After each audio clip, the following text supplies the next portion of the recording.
Hi guys! అందరూ ఎలా ఉన్నారు? నేనైతే చాలా బాగున్నాను. ఈరోజు ఆదివారం. మరి ముక్క లేకుండా ముద్ద దిగుతుందా? నాకెందుకో ఈరోజు ముక్కతో పాటు గారె గూడా ఉంటే బావుండనిపిస్తుంది. దానికోసమని పప్పు నానబెట్టేసుకున్న నైటే.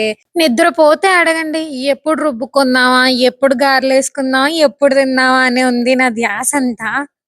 సో, దానికోసం పొద్దున్నే లేచి ఇంకా మిక్సీలో పిండి పట్టేసేసుకొని సో, గారెలు వేయడానికి రెడీ చేసుకుంటున్నా అనమాట. ఇది వేయండి, అది వేయండి, ఇలా చేయండి, అలా చేయండి అని చెప్పాల్సిన అవసరమే లేదు. ఎందుకంటే గారె ఎలా ఎయాలో తెలియనోళ్ళు ఎవరుంటారు చెప్పండి?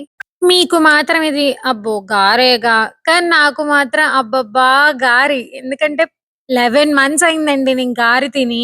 ఆ మాత్రం ఎక్సైట్ ఫీల్ అవ్వనా? మరి వేసేసుకుందాం రండి. అబ్బో! వేసిందిలే వంకర తింకర గారెలు అనుకోకండి. మాకిదే మహాప్రసాదం మరి. ఏ మాటకి ఆ మాటేనండోయ్! Taste super.